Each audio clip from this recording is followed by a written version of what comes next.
Oh, he's gone. Ladies and gentlemen, welcome to another episode of This Is Not BS. And my guest today is a hand, but not just any hand. He is the one and only, the Armani Barber. What's the hand of Armani Barber? Oh, there he is. Ladies and gentlemen, welcome. That is you me. hear all the claps, you hear all the woo. Yeah.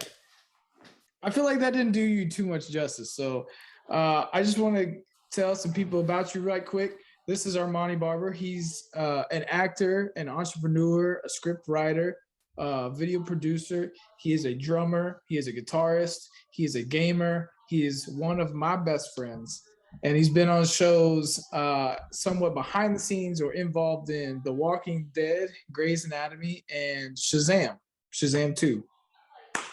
Yeah? Did I nail it? That pretty much nailed it. All right. That pretty much nailed it. So how you been, man? Pretty good. All right. My That's buddy. perfect. All my right, I'm guy. back. Armani Barber. Now we got this. Yeah, man. So how have you been? Been very, very busy. Busy. Yeah. Busy? So I mentioned on your intro that you've been a part of some things like The Walking Dead, Shazam 2, Grey's Anatomy. But before those things, you and I met when we were 14, 13? Yes. Maybe younger than that? Like, Gosh. do you remember the first day we met? Yes. Rock band. At our friend's house. Yeah, and then that's transferred into actual instruments and stuff. We actually played in a couple bands together and did some other things, which I miss that. We should do more. Yeah, I miss it every day. I miss drumming a lot. Do you still have a drum set? No, right now? no, I don't. I'm working on getting a new one. I want to get one of them Roland electric kits. That's what I really want. I feel you. Stephany and I had the boys in the car yesterday. We were driving, listening to music, and she was like, "Hey," so she just started asking both the boys if they like to play. And they're like, "Yeah," and okay, which one? And they both said drums, and I was like, "Okay," because like, there's no like, you can't just put that in a room and go to town on yourself. Like you have to like soundproof and do other things and stuff like that. And I remember, like, I don't know if your parents made you go to your basement, but that's where you were. That's where your drum set was for the majority of the time, where nobody else could hear it.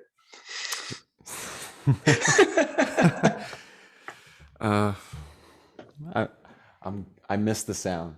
Let's just say that I really do miss the sound. I miss the sound of an acoustic kit. But electric kits have been a good way to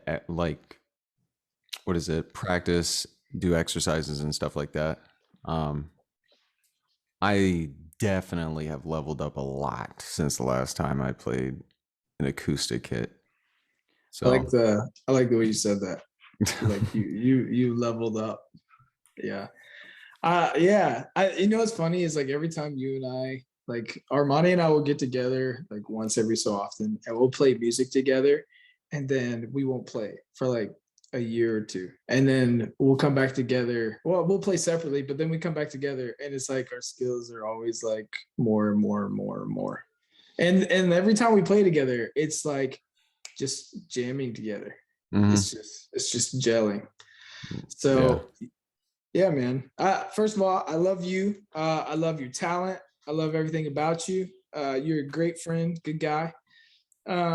So I just want to kind of get some people to kind of get to know who you are. And so we'll talk about some of the projects and stuff that you've worked on, and some of the people that you got to meet along the way, but also some more in-depth stuff. So you ready to get into it? Yeah. All right. So my first question that I got for you, my friend, is Atlanta, LA, New York. So Armani, you've kind of lived in both three of these major cities, and you've gotten to kind of break into somewhat of the business here and there. What is your take? Where was your favorite city that you lived in? And like artistically, like can you give me some insight into that? I started, of course, I started my whole journey in Georgia first. New York played a part because my family and I are from there, so we bounce, you know, back and forth because of family. But over the course of many years, I have studied a lot about where the industry is going to either go to or how it is there, stuff like that. Um, just to kind of really get a good sense of, where should I start? And I chose to kind of stick around in Georgia because during the time there was no film industry. There was nothing. There was absolutely jack nothing. Right. Um, and I decided, okay, so I want to prepare myself for, the Omega, which is, of course, everybody thinks about it, Hollywood. Ooh, Hollywood. Um, but it We'll takes put a in some long, oohs and ahs. yeah, stars, fireworks everywhere. It takes a lot of effort. Now I did go to LA. I spent like a year and a half, almost 2 years out in LA, and I did in my own journey. Now I know a lot of other people don't have the same story to tell, let alone the experiences that everybody else has had or mine. Um, but the journey that I had was so big in such a short amount of time. And I did way more there in LA than I did in Atlanta. And that was before, Atlanta kind of blew up to what it is now. Yeah. So now that Atlanta's like this, now I still to this very day don't recommend anybody who's starting off to go to Atlanta to really go guns blazing, drop everything you're doing and become Yeah, a superstar there. especially with like all the law changes and stuff that are taking place too. I know that that's a big thing for Yeah. most people who are in the business. Yeah. Now, if you have the right connections, the right people, the right support, then most likely you might be able to, get farther than most of the people that are already there. Um, I I had nothing. I literally had just me, myself, and I, what I studied, and certifications and whatnot. Paper that Yeah, yeah. says he knows what he's doing. Um, but ultimately, I said, you know what? I'll just do a few gigs here and there. I did my very first gig ever. Like I wasn't even doing production work yet. I was just doing normal extra work like acting, but it's not necessarily acting like on screen technically. I mean, you're on screen, but it's just you pretty much being you yourself. No lines, no nothing. For all the people who don't know what an extra is, extras are Uh-huh. those people that walk in the background and they don't they don't do anything. They try to be extra in the extra. Exactly. Get extra in Uh-huh. the extras. But they make the movie realistic. If it wasn't for extras, the movies wouldn't be what they are. But Yeah. I did my first gig on this movie called Crystal. It was a William H. Macy movie that was shot in McDonough in Georgia. Um, that had Rosario Dawson, T.I., um, Nick Robinson from like Jurassic World and all that. I remember you telling me about that. Yeah, yeah. Mm-hmm. Mm-hmm. Oh wow, that's been a while. Yeah, the movie did decent. I enjoyed it, not because I was in it, but I just enjoyed it because it honestly just had those moments where it was funny. It's kind Yeah. of like a romance comedy. But besides that, I moved on to my actual first production gig, and that's where stuff kind of took off. That's where I learned the from the good to the bad to the ugly to the beautiful, whatever you want to say. I learned every aspect of everything, and it is a lot. And it's kind of justified based off of who you meet, who's in charge, what you're capable of, and how are you going to evolve from it. Yeah. Um, Other than that, I mean, uh, all my experiences have been exactly that, just production work and stuff. Just like you said, Blake. Um, just to name a few. I don't like to. This is Yeah, not. yeah. I This is know. not I know you bragging. don't. This I is know not you bragging. don't.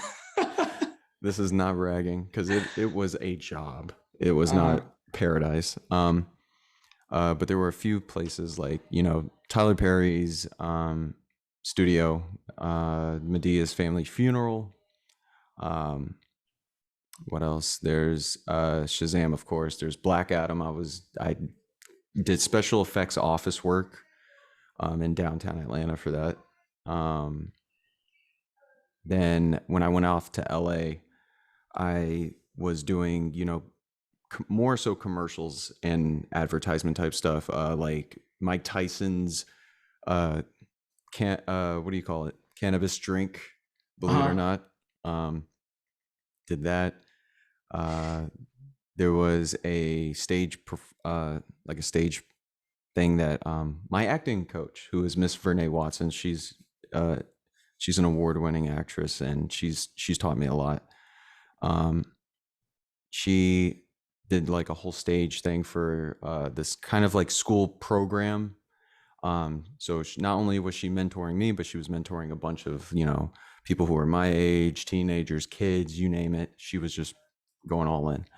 Um, When you and when you did all this kind of stuff, did you ever do any of this kind of stuff in high school? Like, did you ever do like any plays or any acting on stage, that kind of stuff? no, not No. one bit. Did I you ever just, have the desire to? to be honest with you, no, no, no. I just didn't want to be that person. When I was in school, I just did not want to be that person that's like, I wouldn't say preppy, because usually people who were in acting, stuff in school, Yeah. they were very preppy, very like, look at me, I'm I'm stunning, I'm good at my performance, very emotional. Um, but that wasn't me. Now, uh, but that doesn't mean that, like, if the opportunity showed up to me back then, would I have Uh, taken it? I probably would have, just to kind of experiment with it, but um, I just didn't pursue it. right. So, um, but yeah, I mean, that's kind of my little characteristic about myself, my little journey. I kind of just, you know, Yeah. Well, I was going to ask you, as far as I know, you've met a lot of people, and you and I have had these conversations offside of camera and stuff, and we've talked about great people that you've met. As far as one of the projects that you've worked on, which one has been like your most memorable or your favorite out of all of them? If you um, could choose, if you could choose one. just out of all the projects I've ever done. Yeah. Ooh. Even if it wasn't like a major production or something that you like hold near and dear to yourself. To be really honest, it would probably be the uh this gig that I got working for a cinematographer's personal assistant, which is not a position technically in the film world, because usually those are just camera operators. Uh-huh. Um, but um, I I was kind of like a special case. It was kind of like an apprenticeship, kind of like that. It's like they went out of their way to put me in front of this dude who has years of experience, um, and just learn from him how the camera works, how everything is operated, how everything is run on a set. Right. That got me. Not only did that get me like super prepared for everything, but it gave me a better understanding of how things operate on a realistic level. hints realistic level, because a lot of people think pick up the camera and just start recording. No. There's way too much to it. A lot of information. But that was the best thing ever. He actually wasn't even from the US. He was from Europe. He came down. He was actually the cinematographer that worked on I think it was Hardcore Henry. Uh-huh. No. Man, that movie was like, Yeah. as far as like the effects go, and that was crazy. Yeah. He was saying a bunch of stuff like um how he misses, his family because he's always in America because of how the industry is. There's not that much Yeah. going on in other countries, and that's kind of sad. But um, yeah, when he was here, he just drilled my head with so much information that you know it was unbearable at the beginning, but it was amazing at the end because I just took a lot from a. It's like a war veteran telling a new soldier like, "Look out for this," But Yeah, yeah. yeah, Yeah, I think I remember when we were growing up, you I can't remember if it was a storyboard that you had in your room, but you had this project of this mafia script. Do you remember? hmm I still And have it. you used to have it? Yeah. I still have it. I'm uh, still working on it. yeah. So you got this script going. Do you remember all the videos that we used to record, that is a zombie trailer that we did? Oh my god. Yes. I That loved it. these videos, guys, they were not good. Like, I mean, they were good, but it was more of like comedy, like more It comedic. was funny. It It was was funny, so funny. and we had so much S- fun making them too. Or at least I did. It was so funny. Uh, yeah. It was Um. it was one of those moments where like we got so bored as kids, like Yeah. no homework, no nothing. No, We it did was in the everything. middle of summer or something, right? Yes. We did everything, and then like when we got bored, we just honestly was like, I got my camera, let's just mess around. Yeah. Good That's what it was. times. Do you still have those videos? I don't. I No. don't. I lost them a long time ago with my other computer. No worries. No worries. That would be cool if we ever got to see them again. Resurface. Yeah. So what are you, as far as projects and stuff that you got going on now? Like, I know, do you have any solo things going on? Um I know before you got your Twitch account and you were doing some streaming for some gaming and stuff like that. Do Yep. you have any other scripts that you're working on? Like, Yep. what other kind of stuff are you doing?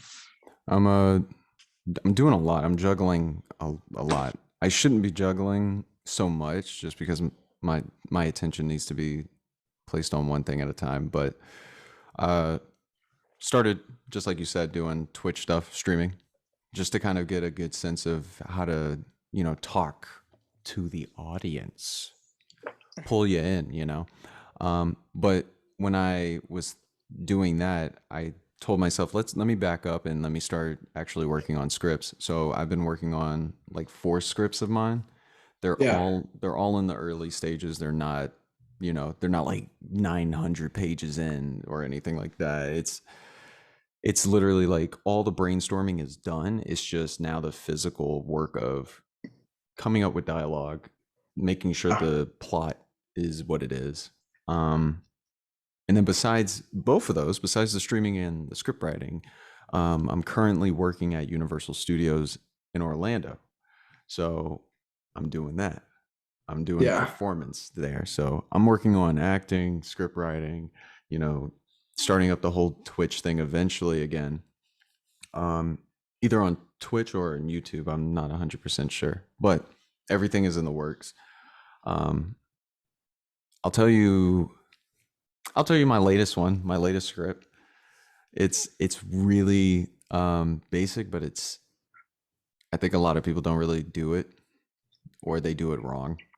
Um, but it's a I think that about a lot of things, just so you know, like some of the, like, after, no offense to these guys or any of the fans or anybody, like after Endgame for Marvel, Mhm. Like all of the storylines, I feel like have just been really rushed. Like if you watch like the new Thor movie, it God, that it, that it did not was do well. it was garbage. Yeah, that did not do well. Like I don't mean to crap on everybody who worked on the movies and put all the time and effort into it, but they could have come up with some really great stuff. And instead, I felt like they just catered to Chris Hemsworth's comedic energy, which Mhm. is That's not it's Thor. okay. Yeah. Yeah. So it just kind of sucked. It was kind of like you want a Snyder cut of like half of the movies that are made now. Right. Right. That's just my opinion. I could Um, be I could be wrong, but that's just my opinion. no, you're right. You're So right. A what's lot of this? people What's don't do this that. one you were talking about?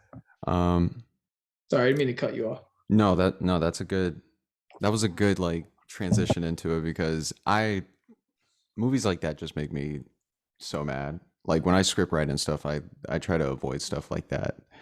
Um, I don't want to fall into the category of just throwing the same old thing into the plot, you know? Yeah. Yeah. Um, but the script that I'm working on is actually a horror film. I'm not I've never really written a horror film. I try to avoid it because a lot of people don't know what like I don't know what people are scared of. You know, there's a lot of people who think spiders are, you know, outlandishly crazy looking and there are some people who think that I don't know, a pillow with googly eyes could be scary to somebody. It's crazy. So, um, but the script is literally just about more so electronics. It's very modern. It's not like I'm saying all your electronics in your house are gonna come alive and murder you. No, there's just a think Tim Burton. You know, Uh, think that very like I'm thinking like the brave little toaster came to life after you said that, and it just think started attacking people. think like think like what's that movie? I don't know if you've ever seen Toy Soldiers and stuff. Yeah, yeah, I've seen that. Yeah. It wasn't a horror movie, of course, but it was just a bunch of toys coming alive and just doing what they do. Um, but it's in the realm of almost like Chucky. It has nothing to do with a doll. It has nothing to do with any of that. It's more so an entity um, of a specific antagonist that I have yet to decide because of the plot. Yeah. Um, is technically, you know, he think of him as electricity in itself. He's in your TVs. You know, he's in anything that you could possibly put your hands on that has electricity running it. You know what I mean? Uh-huh. He could be in Yeah. your phones, he could be in your security, you know, thing in your house, he could be the lights, he could be anywhere. Right.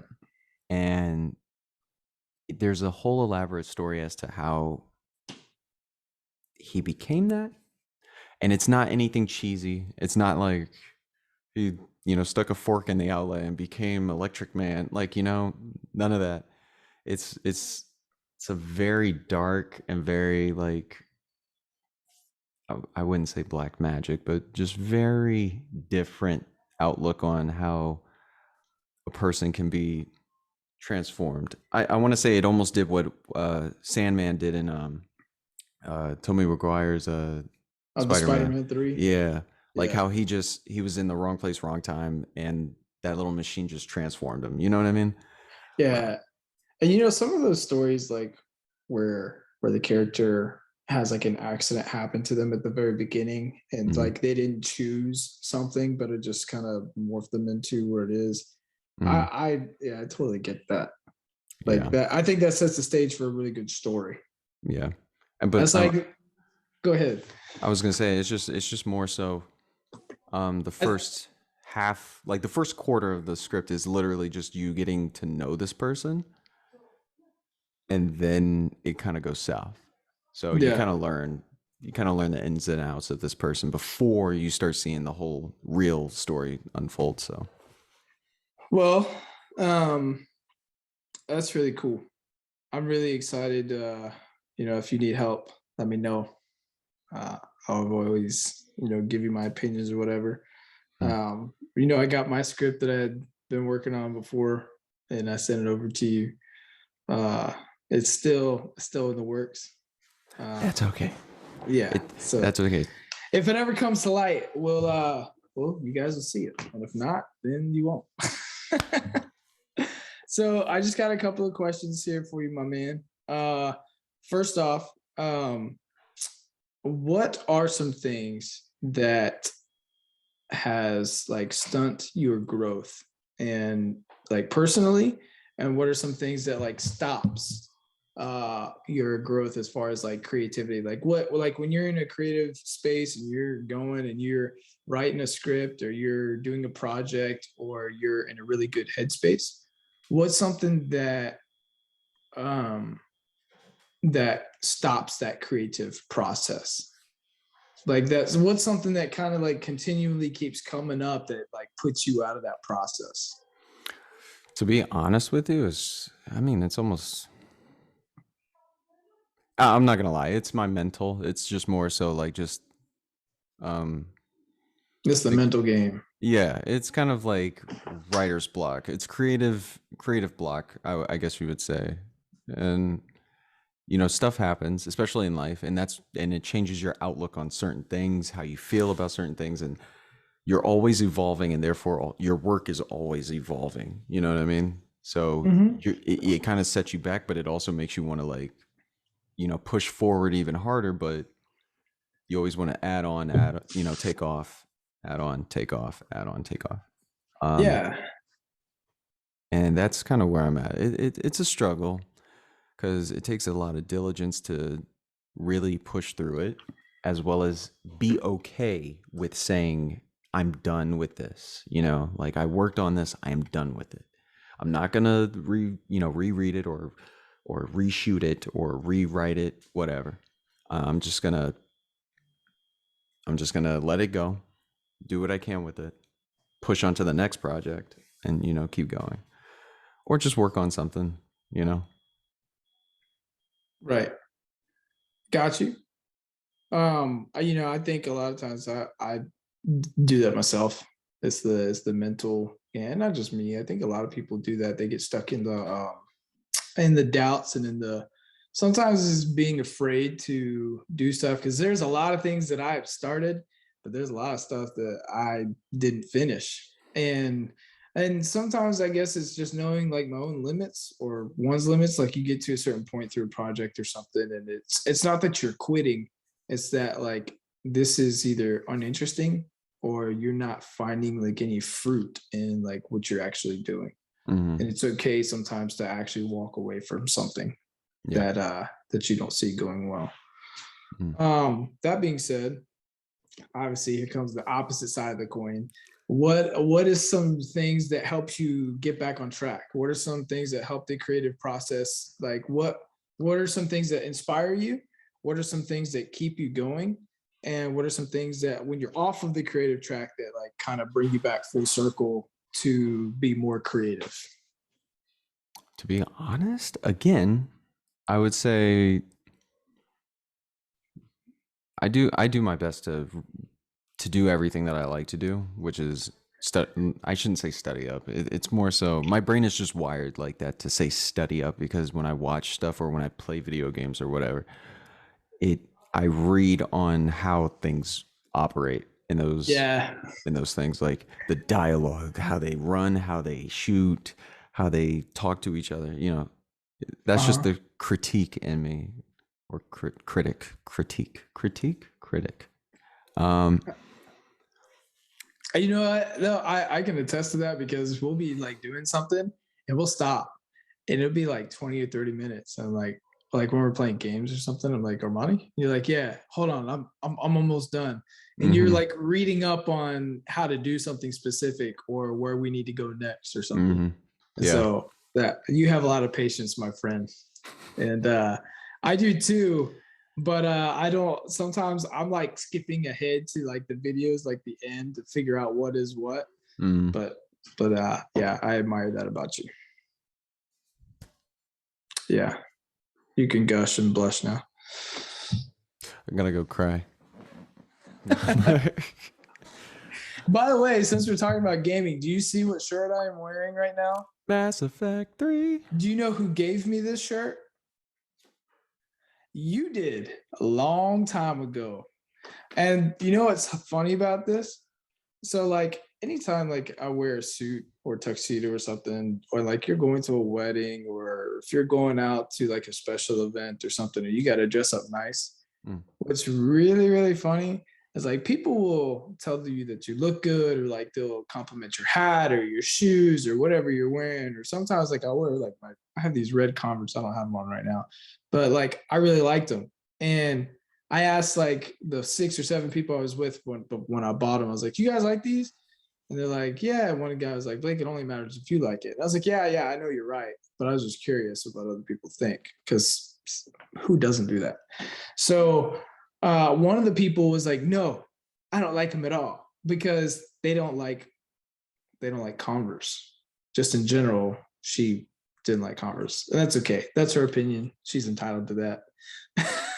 So I bought them. And every time I wear them out, like if I go to the grocery store, or if I go to a baseball game, or if I go somewhere else, like someone stops me and says, "Hey, man, I really like those shoes."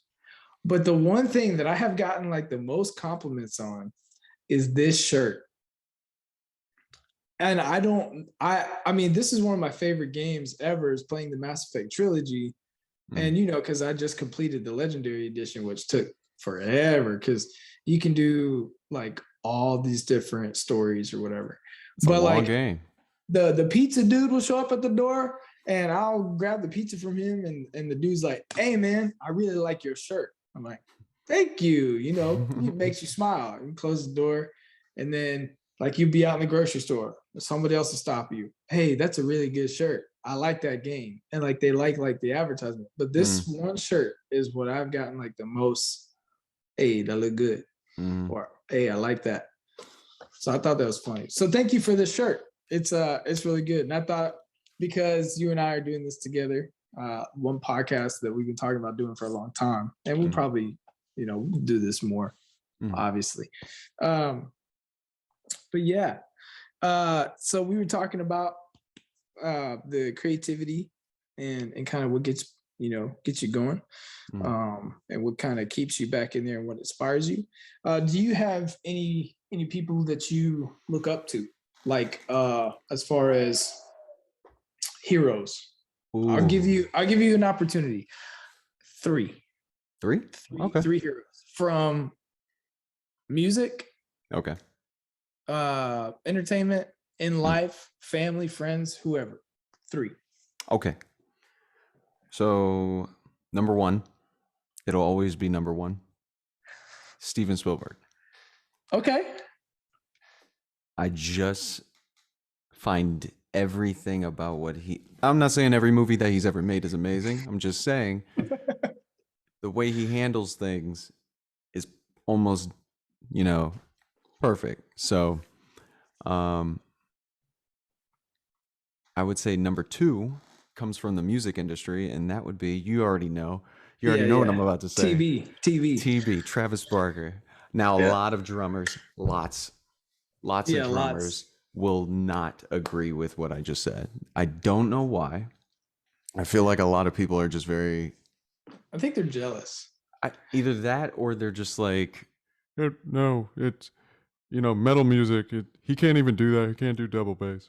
It's like, what? So here's the thing though with him. Like, so Stephany and I, we were watching TV the other day, and sometimes we watch the Kardashians, sometimes like their new Hulu special. And so, Travis Barker's with, I want to say, Courtney. Yeah, he's with Courtney. I think so. And he just came out with like his new skincare line or whatever, and he just did the tribute to Taylor Hawkins, the drummer that passed away from Foo Fighters. Yes. And like I heard somebody say the word anomaly when his name came up. And he is an anomaly. He's like, what other drummers do you know go on a fashion week and are playing for Tommy Hilfiger, like in a music video, or are playing for Avril Lavigne, or are playing for the Foo Fighters, or are playing for just random tracks for other people and laying down demos and stuff. He is like the only drummer that I know of that has made his mark like that. Yeah. He helps out a lot of people. Even what's his name? Everybody hates him. That includes me. Machine Gun Kelly. Yeah. He still helps him out. He still helps out. I don't get that. I don't know if that's helping his career or if that's helping his career. I don't know. As long as Travis is doing his part, I'm fine with that. Yeah. But yeah. So Steven Spielberg, Travis Barker, and then my third would have to be you. You're sweet, but that's a lie. Who is it? Is it? It's you. It's No, you. it's not. It's everyone. It's you. Oh, okay. All right. Yeah, it's everybody. It's everyone. As a whole, as a collective. As a collective. But ultimately, you. No, honestly, it's a lot of my the third one is of course being That's okay. super vague. We can end the podcast there. We can just leave it with No. me. And Wait, no. and we'll just walk away. Okay, guys, that was it. I'm the inspiration. Thank you. I'll pop myself. It's you not only have you played a big part in how I perceive not only myself but the things that I do, the things that I accomplish, what I should be proud of. Try to you help me fight all the negative stuff. You and a bunch of other family, friends, everything. Like Yeah. the whole journey of life is just about pretty much that, just supporting each other. Yeah, exactly. And that's technically my thing. I always tell myself, and this is weird, I spoke to Hillary about this. Like I said, every time I get a new gig or a new job or whatever, I'll go in and I'll be like, you know what? I'm just gonna work. I'm not gonna build any friendships. I'm just gonna work. I'm gonna do it. Whatever. I'm at that level where I'm like, I don't care anymore. I'm not saying I didn't care about anybody else, but previously it's just, I just don't want to really push my energy too much out there and just, kind of attract the wrong influences and stuff like that. Yeah. But every time, no matter how many times I say that to either myself, Hillary, or anybody else, I always go into my job, my gig, or whatever with so much energy that it attracts people who are similar to me. Yeah. And it's hilarious because they'll start getting the jokes that I get. They'll start understanding where I come from. They'll start understanding this. And we never talked. We never hung out before, but it's like we just clicked. It just flowed. So, and yeah, those are my top three, even though the third one is very vague, and it's you. No, so who is it? Is it just all those people combined? Is that what you're saying, or is there actually a third person? No, that's pretty much it. It's just a cluster bomb of people. Okay, gotcha. Yeah. All right. Well, so currently, right now, what is next for you? Like, as far as, are you trying to go back to LA and get into the film industry there? Have you thought about traveling anywhere else? Or is where you're at and right now, ladies and gentlemen, he's in Florida. I won't say where, but you can read the shirt and you get it. Yeah. My plan is to go back to LA. LA has been like a really, really impactful place in my life. It kind of set the bar not only high when it comes to finances, but it set the bar pretty high for just what to expect. Yeah. In general. So, but I like that. I like. Let's just say this: I like playing a game on the hardest mode because then you get better at it, and that's how I look at LA. Like LA is the most difficult state, so I rather just go there and just That's a really good. That's a really good way you said that. I like That's how that. I see it. That's how I always see it. Um, but I'm gonna do that. I'm gonna do that, and then I'm definitely gonna start doing some more stuff with my YouTube channel and Twitch and stuff because Uh I'm gonna huh. be more homebound in the Right. next couple of months. So I'll be burning out videos, doing podcasts, script writing stuff. I'm even thinking about doing a project, and I gotta tell you After after this. all this, like, Okay. it's gonna be really Yeah. cool. Um, So, as far as your projects go, mm, if there's any people I know, so our guys, Armani doesn't have social media. He is one of the greats because of it, and he lives his life that way. And I applaud him for it.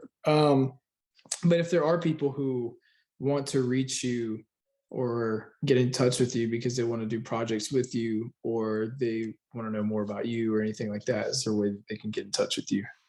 oh yeah, yeah, definitely. I'll definitely make my because I do have a business like account, like an Yeah. email. You can send me your info and I can add it in to the video so they can see it.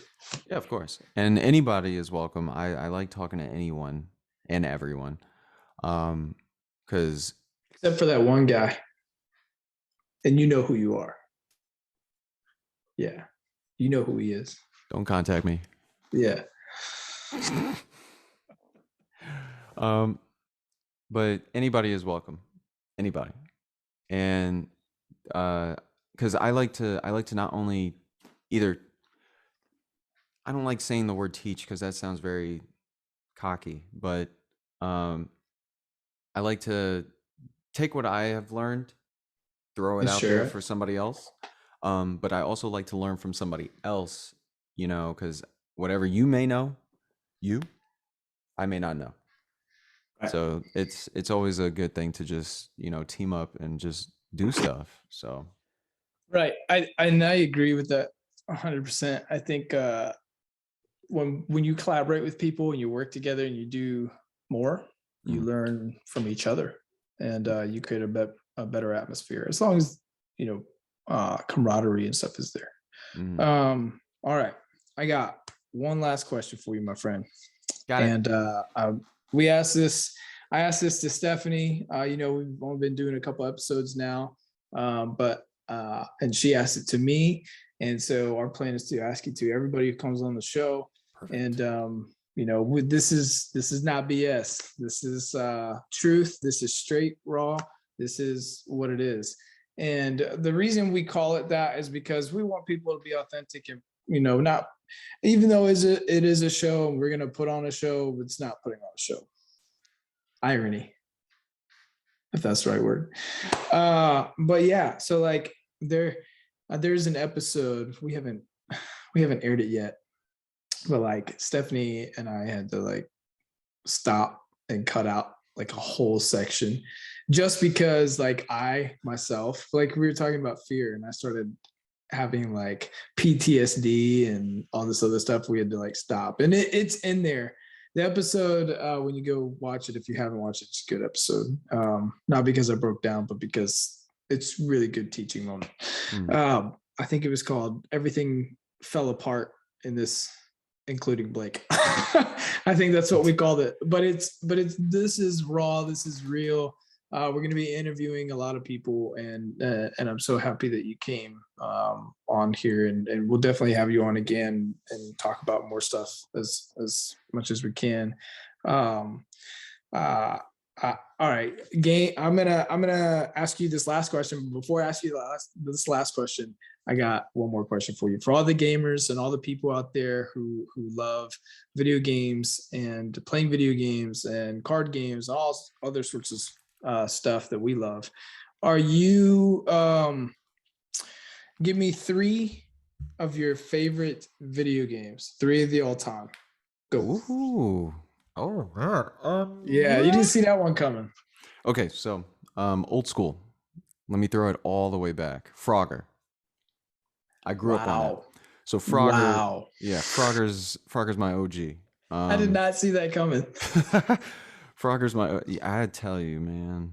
You see cars and alligators, logs and stuff like that's the whole. That's life. That summarized life in general. Um, Two has to be Call of Duty, but not all of them. Just a certain selection of Call of Duties, specifically Modern Warfare. The That original. the OG, the number Okay, one. gotcha. Or what is it? Call of Duty 4 is what they called it, right? I think so. I think it Modern was Warfare. just Modern Warfare. Yeah. Um, and then I would say number three would probably be the most modern one, which is Destiny. I'm enjoying it. I just like Yeah. it. Yeah. It's a good game. I enjoy it too. Yeah. All right. Last question, my friend. What kind of legacy do you want to leave behind? And what do you want to be remembered for? The legacy that I want to leave behind is just I grew up with something in my head that said people judge too much. People are so quick to judging. People are so quick to putting a title on stuff that they don't fully understand. And for that, the world gets a little bit more chaotic and very uncontrolled, with how everybody operates with one another. My legacy is to just make people not feel that judgment. Less judgment means more freedom to be who you are. Um, there's way too many people that not only did we lose for the last couple of years, but there's a lot of people who are still struggling. There's a lot of people who don't have, friends or even support. And there's also the obvious, there's not that many people with a lot of money. There's also not a lot of people who have parents or friends around them all the time or even alive.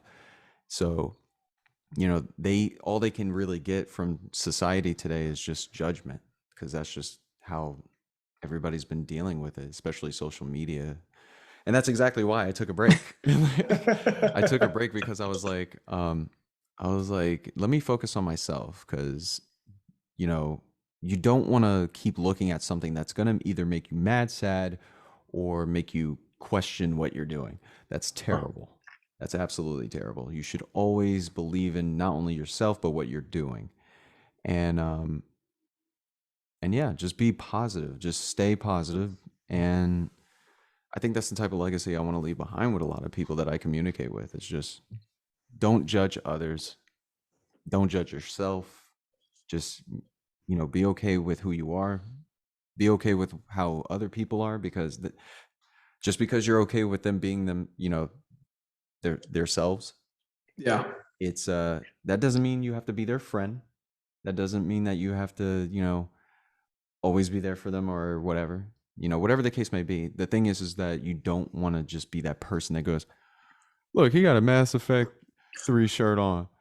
This boy, come on, man, that game's trash. I bet you like to sleep with no drawers on. You crazy, boy. Like, you don't want to be that person. You don't want to be that guy. That's funny. So This is so tip for everybody out there. This just popped in my head when you said that, like talking about other people and stuff. So if you have ever worked in a Chick-fil-A, I don't know how other restaurants work, but if you have ever worked in a Chick-fil-A or a Starbucks or something like that, if you are going to order food, even with your window up, the people inside can hear you. Not just hear you, like they can hear you in the headset, but they sometimes play it on the loudspeakers in the kitchens and stuff so that people know what they're ordering so they can make the food before it pops on the screen. So FYI, watch what you're saying about people because they can hear you. And if you're messing up your order and you don't know what you want, you should probably think about it before you got there, because you go to a restaurant for a purpose and you go to the same restaurant all the time. You always get the same thing. Stop playing around. If you want to try something new, look at the menu before we get there. We love you. Yeah. And I bet that's you. I bet you watching that video right now. You watching this video right now. I bet that's you. Listen. No, don't click off now. We already know who you are. Yeah. We've seen you. If you're watching this, we're actually watching you. No, we're not. We're not. Can't say that. This message is brought to you by Armani Barber in Blake Celebria, and we approve this message. That was great. Thank you so much, man. I appreciate it, brother, I appreciate you. for coming on. And yeah, you can definitely hit me up or stay after, and we'll talk about your project that you secretly want to tell me about. Know about it. Yeah, we can't share this information. Anyways, hey man, Stephany and the boys looking forward to meeting you and Hillary, and we can't wait to see you guys in person sometime soon. So we should get together, hang out, We definitely will. grab some food. We love sushi. I know you love sushi. I'm in love with it. Yeah. Oh. All right, brother. Well, this is Not BS with Armani Barber, Blake Salaveria, and we'll see you next time. Like Same it. thing. Love Like it. Love it. Subscribe to it. Smell it, even a little bit. Follow it. And then push it down some stairs and then say, I'm sorry. And if you don't subscribe, we'll follow you back to your house and make you subscribe. We'll click the button. I'll make a for movie you. about how I'm going to find you one day.